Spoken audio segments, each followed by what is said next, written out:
दोस्तों, हम पढ़ रहे हैं कक्षा 11 के विश्व इतिहास विषय का अध्याय 10, जिसका नाम है मूल निवासियों का विस्थापन। और आज के भाग में हम बात करेंगे यहाँ के मूल निवासी और यूरोपीय लोगों की जो पारस्परिक धारणाएं थी उनके बारे में अध्ययन करेंगे। इसके अलावा यहाँ के जो मूल बाशिंदे थे को आखिर उनको किस तरह से बेदखल किया गया उनकी खुद की ज़मीन से, तो इसके बारे में अध्ययन करेंगे। इसके पहले के भागों में हम क्या पढ़ चुके हैं एक बार आपको बता देते हैं। अभी तक हम इसके 3 भाग पूरे कर चुके हैं और इन तीनों ही भागों में हम सबसे पहले हमने अध्ययन किया था इस अध्याय में हम क्या क्या बिंदुओं का अध्ययन करेंगे, उसकी पृष्ठभूमि हमने देखी थी और हमने पिछली जो इकाई है उस और पिछली जो अध्याय है उसकी इसकी निरंतरता स्थापित करने का प्रयास किया था पहले भाग में। दूसरे भाग में हमने आपको इसके बारे में बताया था कि यहाँ के जो मूल निवासी थे और यहाँ किस तरह से औपनिवेशिक साम्राज्यवाद, यहाँ पे यूरोपीय साम्राज्यवाद जब स्थापित किया गया तो वो किस तरीके का साम्राज्यवाद था। और ये भी देखा था उस भाग में हमने कि जो यूरोपीय लोगों ने विश्व के जो विभिन्न भाग थे, महादेश थे या देशों में, जब वहाँ पर उपनिवेश वहाँ स्थापित किए तो उन उपनिवेशों में उनकी जो प्रकृति थी उनके शासन की वो किस प्रकार की थी। दक्षिण एशिया में आखिर उन्होंने किस तरह का उपनिवेशवाद स्थापित किया था और अमेरिका महाद्वीप में उन्होंने किस तरह के उपनिवेशवाद की स्थापना की थी, और जब अफ्रीका पहुंचे तो उन्होंने वहां पर किस तरह के शासन की स्थापना की थी, इसके बारे में हमने अध्ययन किया था। इसके अलावा कुछ वहां के वो जो कुछ मूल शब्दावली है उसके बारे में भी हमने अध्ययन किया था। और तीसरे भाग में हमने देखा था कि किस प्रकार से मूल निवासी का जो रहन सहन था, वहाँ जो अमेरिका के जो मूल निवासी हैं वो किस तरीके के हैं, वहाँ पर पहली बार मनुष्य कब आया, उसका सामान्य जीवन किस प्रकार का था। इसके अलावा हमने ये भी देखा था कि जब यूरोपीय लोग वहाँ पहुँचे तो उन्होंने उनका सामना किस तरीके से किया। हमने देखा था कि यूरोपीय लोग जब पहली बार वहाँ पहुँचे तो यहाँ के मूल निवासियों ने उनका हार्दिक स्वागत, अभिनंदन उनका वहाँ पर किया था और किसी तरह का हिंसक प्रतिरोध उन्होंने नहीं किया। तो इस प्रकार हमने पूरी ये तीनों भागों में अध्ययन किया था। आज के भाग में हम पढ़ने जा रहे हैं इनके पारस्परिक धारणाओं के बारे में कि आखिर यूरोपीय लोगों की और वहाँ के मूल निवासियों की विभिन्न वस्तुओं के बारे में किस तरह की धारणाएं हुआ करती थी। इसके अलावा मूल बाशिंदों की जो बेदखली हुई है यूरोपीय लोगों के वहाँ आ जाने से, उसके बारे में भी अध्ययन करेंगे। पारस्परिक धारणाओं की अगर हम बात करें तो देखते हैं कि 18वीं सदी में यूरोपियों की सभ्यता की धारणा, यूरोपीय लोग जो 18वीं शताब्दी में आखिर यूरोपीय लोग सभ्य किसे मानते थे।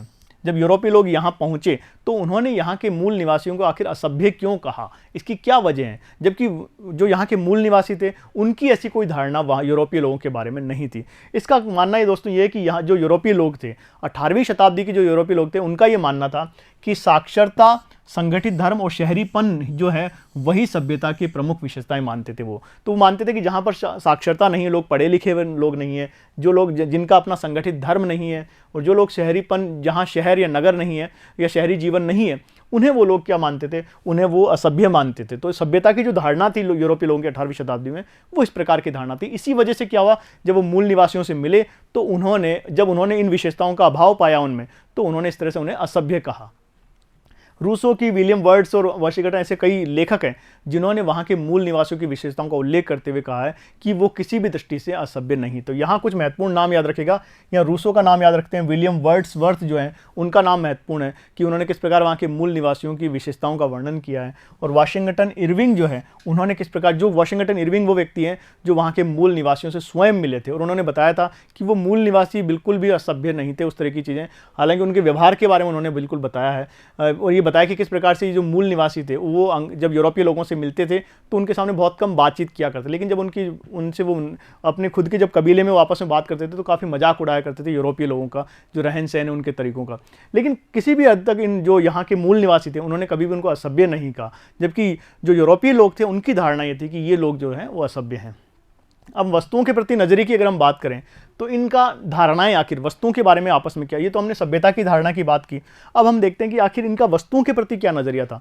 उन्होंने जब मूल निवासी जो यहाँ की जो प्राकृतिक संपदाएं थी, जैसे जंगल, पहाड़, ये नदियाँ, ये जितनी भी जो चीज़ें हैं, इनको मूल निवासी एक तरह से कुदरत का उपहार मानते थे, ईश्वर का उपहार मानते थे। जबकि जो यूरोपीय लोग थे वो इन्हें मुनाफा की दृष्टि से, उन्हें वस्तुएं, भौतिक वस्तुएं समझते थे और उन्हें बेचकर अधिक से अधिक पैसा कमाना चाहते थे, अधिक से अधिक समृद्धि प्राप्त करना चाहते थे। तो इस प्रकार उनका नजरिया, वस्तुओं के प्रति उनका नजरिया जो था, दोनों का जो था बिल्कुल अलग था। इसी वजह से हम देखते हैं कि उनकी जो आपसी टकराव होता है इन संस्कृतियों में आपस में टकराव होता है, क्योंकि जिस जगह पर यूरोपीय लोग जो कोशिश कर रहे थे जंगल साफ करके वहाँ पर खेती करना चाहते थे, मक्के की खेती, और विशाल जो कृषि फार्म थे वो स्थापित करना चाहते थे, वहीं यहाँ के मूल निवासियों की धारणा इस तरह से बिल्कुल नहीं थी। उनके लिए ज़मीन का कोई मोह नहीं था, उनके लिए अत्यधिक फसल उत्पादन का कोई मतलब नहीं था। तो इस वजह से इन दोनों के प्रति जो नजरिए थे वस्तुओं के प्रति बिल्कुल अलग थे। प्रारंभिक यूरोपीय प्रवासियों की अगर हम बात करें तो व्यापारी, जो प्रारंभिक यूरोपीय लोग जो यहाँ पर आए वो अपने आप मुख्य रूप से व्यापारी बनकर यहाँ पर आए थे, और मुख्य रूप वो यहाँ पर व्यापारी बन के यहाँ आए, और उन्होंने व्यापारी बनकर जैसे उन्होंने जब धीरे धीरे यहाँ की ज़मीन पर कब्जा करना शुरू किया तो यहाँ के जो मूल निवासी थे वो बेदखल हो गए थे, और इसके लिए उनका उत्पीड़न हुआ। वहाँ के मूल निवासियों के साथ बसावट की कोशिश उन्होंने की और उनको बिल्कुल पश्चिम की तरफ धकेलना शुरू कर दिया धीरे धीरे। अब जंगल के प्रति धारणा इनकी क्या थी? कटे हुए जंगल और मक्के के खेत, ये अगर हम अभी आपको बता दिया है।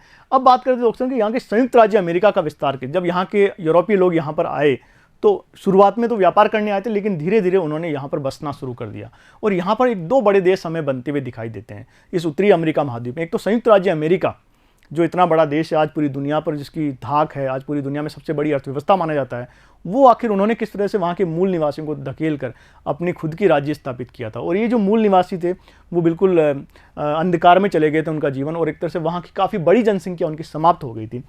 और यहाँ हम देखते हैं कि किस तरह से आखिर जो इतना बड़ा अमेरिका महाद्वीप, अमेरिका जो देश है इतना बड़ा संयुक्त राज्य अमेरिका, वो किस तरह से बना। तो यहाँ पर आपको अमेरिका महाद्वीप का मानचित्र आपको दिया गया है, और ये जो रंग आपको दिए गए हैं वो बताए गए कि किस तरह से कौन कौन से क्षेत्र अमेरिका ने कहाँ कहाँ से जीते। तो कई क्षेत्र ऐसे हैं जो अमेरिका ने दूसरे देशों से जीते, कई क्षेत्र ऐसे हैं जो कि अमेरिका ने दूसरे देशों से खरीदे हैं, और कई ऐसे क्षेत्र हैं जहाँ उन्होंने मूल निवासियों को खदेड़ कर उन पर अधिकार प्राप्त किया है। तो यहाँ पर विभिन्न रंगों में आपको वो दिखाया गया है। उत्तर में कनाडा है, इसके याद रखिएगा। और ये जो इलाका है आप देखते हैं, विशेषकर हम बात करें कि जो खरीदे हुए क्षेत्र कौन कौन से, अमेरिका ने किन किन क्षेत्रों को दूसरे देशों से खरीदा, तो हम बात करें ये लुसियाना जो जगह है, लुसियाना जो प्रांत था वो कहाँ से खरीदा? उन्होंने फ्रांस से खरीदा था। इसके अलावा हम बात करें अलास्का जो है, जैसे जो अलास्का है यहाँ पर होता है अलास्का, हमने देखा था कि अलास्का बेरिंग जल संधि हमने यहाँ देखी थी, तो अलास्का जो जगह है वो उन्होंने रूस से खरीदी थी। यहाँ आपको दी गई है 1867 ईस्वी में उन्होंने रूस से ये अलास्का जगह प्राप्त की थी। तो ये जो खरीदे हुए क्षेत्र हैं इसके आधार पर उन्होंने अपने साम्राज्य का विस्तार किया, अपने जो देश था उसका विस्तार किया था अमेरिकियों ने। इसके अलावा कुछ जीते हुए क्षेत्र भी हैं, अमेरिका ने कुछ क्षेत्र जीत के प्राप्त किए, जैसे हम उसमें मैक्सिको की बात करें, जो मैक्सिको का अधिकांश हिस्सा है, जो दक्षिणी अमेरिका का जो अधिकांश हिस्सा है वो संयुक्त राज्य अमेरिका ने युद्ध में जीत कर प्राप्त किया है। इसके अलावा मूल निवासियों के विस्थापन के द्वारा भी प्राप्त जो पश्चिमी क्षेत्र, अधिकांश जो पश्चिमी क्षेत्र यहाँ पर हैं वो उन्होंने मूल निवासियों के विस्थापन के द्वारा प्राप्त किए, उनको यहाँ पर खदेड़ते वो गए। तो यहाँ आपको अलग अलग रंगों में ये चीज़ें दी गई है कि जैसे संयुक्त राज्य अमेरिका, ये जो रंग आपको दिया गया है ये 1783 में संयुक्त राज्य अमेरिका ने प्राप्त किया है। लुसियाना जो प्रांत 1803 फ्रांस से किस प्रकार खरीदा गया था। 1818 ईस्वी से लेकर 1842 ईस्वी तक ये ग्रेट ब्रिटेन द्वारा दी गई जगह जो है वो है।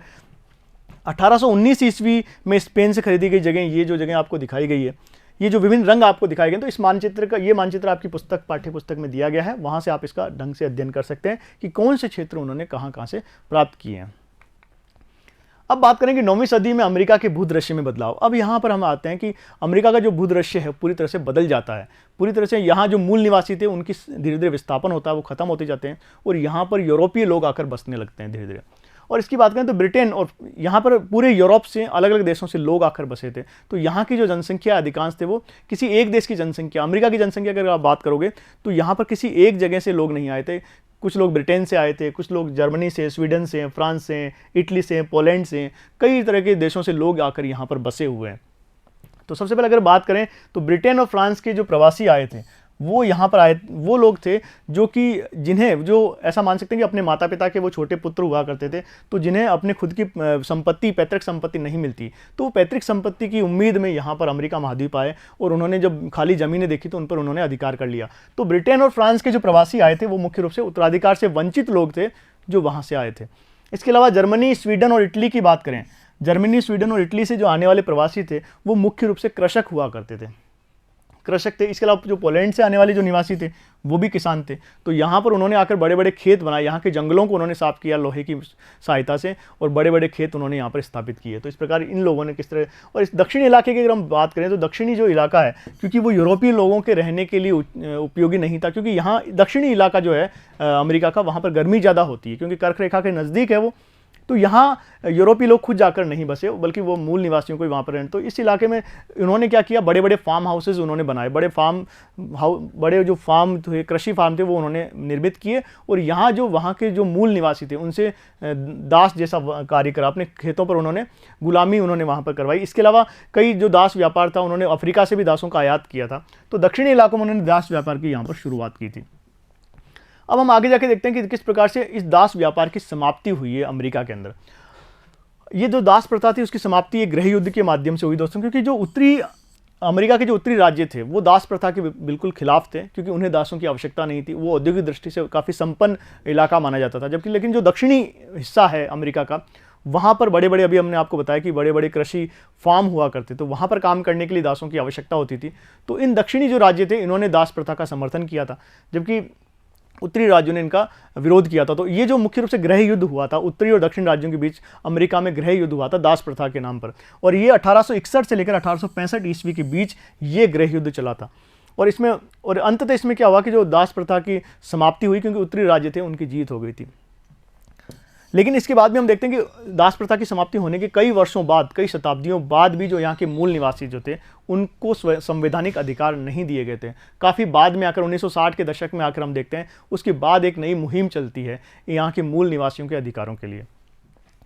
अब कनाडा की बात करें तो कनाडा की एक समस्या ये थी कि ये जो कनाडा था, पूरा जो कनाडा का जो देश आज आप देखते हैं, ये जो पूरा क्षेत्र है ये ब्रिटेन ने फ्रांस से जीता था और उसे एक तरह से फ्रांस से युद्ध में प्राप्त किया था। तो यहाँ के मूल निवासियों की दिक्कत, यहाँ के लोगों की दिक्कत ये थी कि किस तरह से वहाँ पर स्वायत्त राज्य, एक देश बनाया जाए।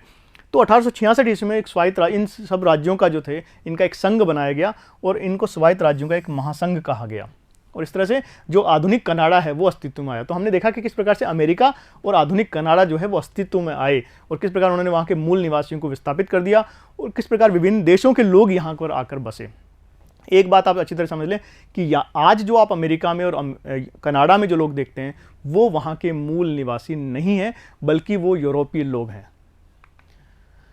अब देखते हैं कि अपनी ज़मीन से मूल बाशिंदों को किस प्रकार बेदखल, जब ये साम्राज्य विस्तार किया गया, जब संयुक्त राज्य अमेरिका का विस्तार हुआ, कनाडा का विस्तार हुआ, यहाँ पर यूरोपीय लोग आकर बसे, तो यहाँ के मूल निवासी जो थे उनका किस तरह से उनको यहाँ से बेदखल किया गया, इसके बारे में बात करें। तो अमेरिका की जो बस्तियों का विस्तार और मूल निवासियों का बेदखली, यहाँ से जिस तरह से अमेरिका ने अपना बस्तियों का विस्तार शुरू किया तो यहाँ के जो मूल निवासी थे उनकी बेदखली धीरे धीरे शुरू हो गई। इस ज़मीनों को कम कीमत और जालसाजी कोशिश की जो यहाँ के जो लोग थे, जब उनसे ज़मीनें खरीदी जाती थी या तो उनसे बेदखल कर दिया जाता था या तो कानून के नाम पर, लेकिन उन्हें या फिर बहुत ही कम कीमत उन्हें दी जाती थी।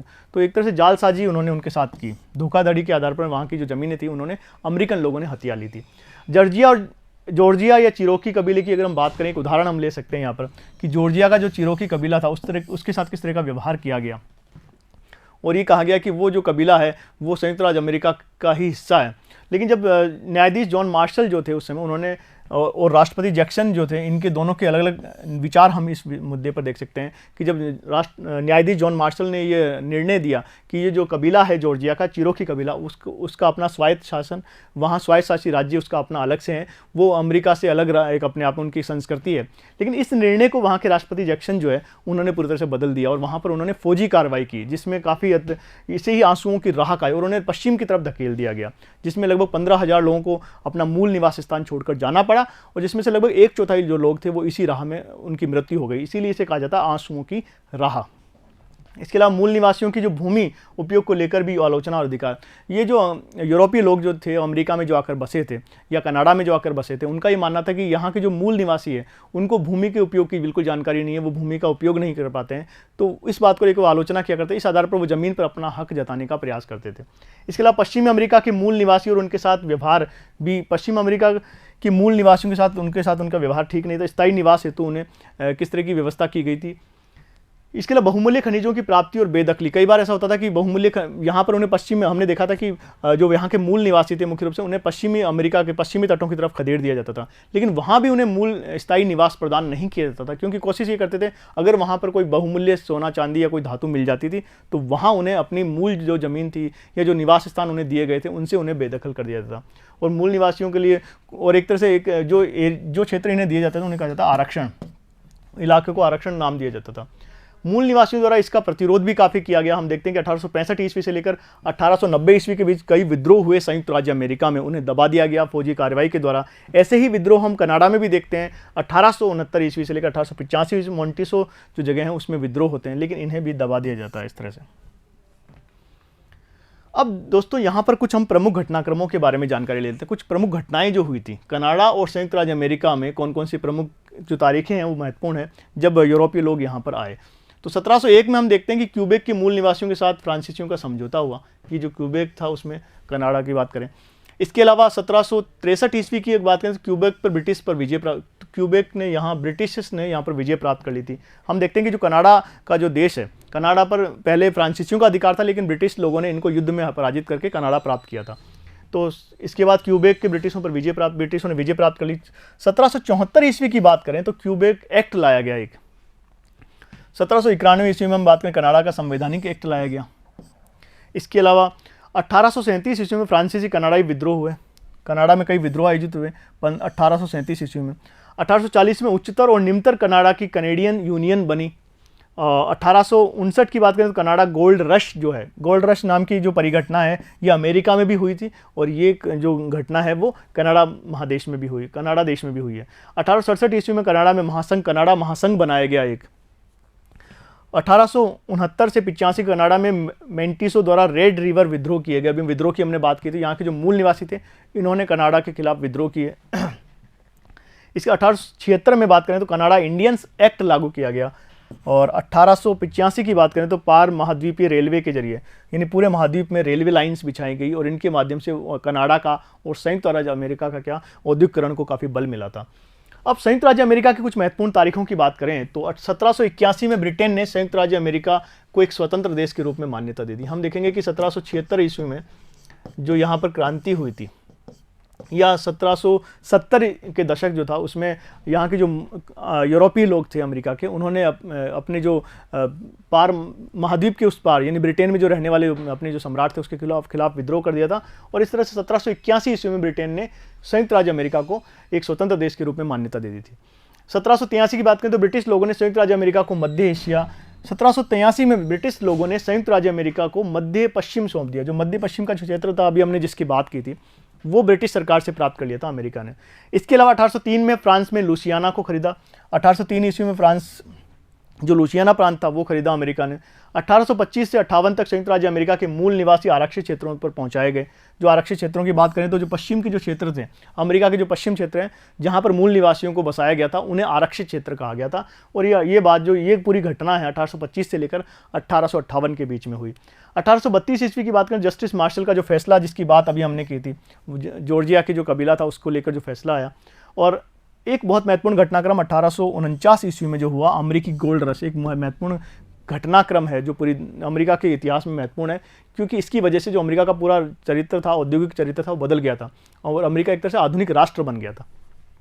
1861 से लेकर 65 में जो अमेरिका में गृह युद्ध हुए, विषय हमने बात की थी, यहाँ के जो उत्तरी राज्य थे और दक्षिणी जो राज्य थे उनके बीच दास प्रथा को लेकर ये गृह युद्ध हुए 1861 से लेकर 1865। 1865 से लेकर 90 के बीच अमेरिकी इंडियन युद्ध भी हुए। 1870 में पार महाद्वीपीय रेलवे लाइंस बिछाई गई जो कि यहाँ के विकास का प्रमुख आधार बनी थी।